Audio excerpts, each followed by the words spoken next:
अस्सलाम वालेकुम स्टूडेंट्स, मैं कहता हूँ आप लोग खैर आफियत के साथ होंगे। बच्चे आज की इस पर्टिकुलर वीडियो के अंदर हम लोग नम्स बायोलॉजी जो 2013 से लेकर 2023 तक का जो पोर्शन है उसके अंदर प्रोकैरियोट्स का स्पेसिफिकली जो यूनिट है उसके अंदर जो एमसीक्यूज़ है वो डिस्कस करेंगे। बच्चे बुक की लाइन्स हैं ऐसे चेयर्स, तो मैंने ऑप्शन नहीं मेंशन की हुई, सिर्फ हम लोग जो राइट ऑप्शन है उसकी बात करेंगे।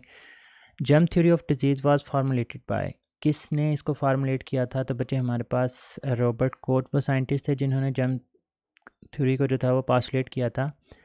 Dash are made up of special proteins called the pilin. बच्चे हमारे पास पिल्लाई ऐसे सब्सटेंसेस हैं जो कि पिलिन प्रोटीन से मिलकर बने हुए होते हैं। क्वेश्चन नंबर 3 है, 4 ऑप्शन थे और इनमें से पूछा गया था कि हमारे पास रोड शेप्ड बैक्टीरिया जो है वो कौन सी है। तो बच्चे सूडोमोनास जो है वो रोड शेप्ड बैक्टीरिया की एग्जांपल है। आप लोगों ने एग्जांपल्स को अच्छी तरह से कोड कर लेना है। नेक्स्ट है जी कि इन bacteria dash functionally compared with the mitochondria, के मतलब जो बाकी ऑर्गेनिज्म के अंदर माइटोकॉन्ड्रिया काम करते हैं तो बैक्टीरिया के अंदर वही काम जो है वो मिजोजोम्स परफॉर्म कर रहे होते हैं। बच्चे नेक्स्ट क्वेश्चन है कि dash contain genes for the drug and heavy metal resistance. तो in case of prokaryotes plasmids जो हैं वो ये फंक्शन परफॉर्म करते हैं। Which of following is use to transfer the genetic material during the conjugation process in case of prokaryotes. तो बच्चे इसके लिए पिलाई को इस्तेमाल किया जाता है एक ऑर्गेनिज्म से दूसरे ऑर्गेनिज्म के अंदर जो है वो जेनेटिक मटेरियल को ट्रांसफ़र करने के लिए। विच of following is not the heat resistant in case of prokaryotes. तो बच्चे हमारे पास जो राइट ऑप्शन है वो सिस्ट आ जाएगा। नेक्स्ट है जी कि which of following contain genes for the drug resistance in bacteria. तो बच्चे प्लाज्मिड्स जो हैं इनके पास जीन्स मौजूद होते हैं for the drug resistance in bacteria. Next MCQs है कि ऐसा कौन सा फेज़ है जिसके अंदर बिल्कुल भी ग्रोथ नहीं होती इन केस ऑफ प्रोकैरियोट्स। तो बच्चे लैग फेज़ वो फेज़ होता है that is considered as the phase of no growth, के इसके अंदर किसी भी किस्म की ग्रोथ जो है वो नहीं हो रही होती। अब इसी तरह से एरोबिक बैक्टीरिया, एनारोबिक बैक्टीरिया और दो और बैक्टीरिया की टाइप्स हैं जिसकी एग्जांपल आपके बुक के अंदर जो पीटीबी के स्टूडेंट्स हैं एक साइड बॉक्स के अंदर लिखे हुए हैं, तो आप लोगों ने वो एग्जांपल अच्छी तरह से करनी है। अब यहाँ पर एरोबिक बैक्टीरिया की एग्जांपल पूछी गई है तो सूडोमोनास जो है ये एक एग्जांपल है हमारे पास एरोबिक बैक्टीरिया की।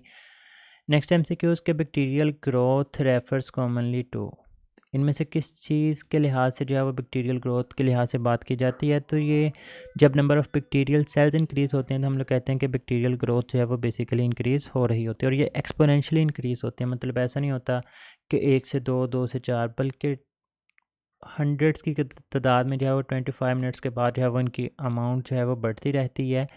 ये फैक्ट्स हैं बायोलॉजी के अंदर एज सच एज बुक की लाइंस ही कोड की जाती हैं। तो आप लोगों ने बुक की लाइंस जो है वो अच्छी तरह से गो थ्रू करनी होती हैं, चाहे वो एमडी कैट हो चाहे वो नम्स हो। तो बुक की लाइंस को जो है वो अच्छी तरह से आप लोगों ने बायोलॉजी के लिहाज से तैयार करना होता है। फिर कहता है कि during which process bacterial death rate is equal to the bacterial rate of reproduction या बैक्टीरियल रेट ऑफ बर्थ जो है वो बराबर होते हैं। तो बच्चे इसका जो राइट ऑप्शन है वो हमारे पास स्टेशनरी फेज़ आ जाएगा क्योंकि दोनों प्रोसेसेस जो हैं वो इस फेज़ में एक दूसरे के बराबर होते हैं। फिर एक फेज़ ऐसा होता है जिसमें ग्रोथ ज़्यादा होती है, एक फेज़ कम होता है जिसमें ग्रोथ कम होती है। तो ये बुक की लाइंस में बार बार कह रहा हूँ, इनको अच्छी तरह से आप लोगों ने गो थ्रू करना है। अब ड्राई हीट, स्टेरिलाइजेशन और electromagnetic radiation, these are the physical methods to control the bacteria. तो all of these are the physical methods to control bacteria. फिर पूछा गया कि इनमें से कॉमन वेस्ट ऑफ बैक्टीरिया कौन सी होती है। तो लैक्टिक एसिड जो है वो बैक्टीरिया से रिलीज़ हो रहे होते हैं। Which of following is the unique macromolecule present in the cell wall of the bacteria. अब murein cell wall of bacteria के अंदर पाया जाता है, फंजाई के अंदर काइटिन पाया जाता है, जबकि प्लांट्स के अंदर सेलुलोज पाया जाता है। और अगर आपसे वो एनिमल्स के लिहाज से पूछे तो एनिमल के अंदर जो है वो सेल वॉल मौजूद ही नहीं होती। Oscillatoria and few cyanobacteria can be used as, इनको हम लोग इस्तेमाल कर सकते हैं एज अ पोल्यूशन इंडिकेटर्स, के माहौल के अंदर अगर पोल्यूशन वगैरह मौजूद है तो इसको इंडिकेट करने के लिए हम लोग इस्तेमाल करेंगे। During dash process bacteria divide at exponential rate. तो बच्चे लॉग फेज़ के दौरान जो इनकी ग्रोथ होती है वो बहुत ही ज़्यादा होती है। एक्सपोनेंशियल रेट मतलब 2 की पावर्स के लिहाज से जो है ये डिवाइड हो रहे होते हैं। सेल वॉल किसके अंदर एब्सेंट होती है। तो बच्चे इसका जो राइट ऑप्शन है वो हमारे पास आ जाएगा mycoplasma. Pili are used to transfer the genetic material during the process known as conjugation. Dash are resistant to heat and pH. तो बच्चे रेजिस्टेंट टू हीट और पीएच जो है वो स्पोर्स होते हैं in case of prokaryotes. Which of following is a spiral shaped bacteria. तो जो विब्रियो है इसको हम लोग स्पायरल शेप्ड बैक्टीरिया का नाम दे देते हैं। The causing agent of the tuberculosis that grows very well in pure living conditions and mail nutrition is.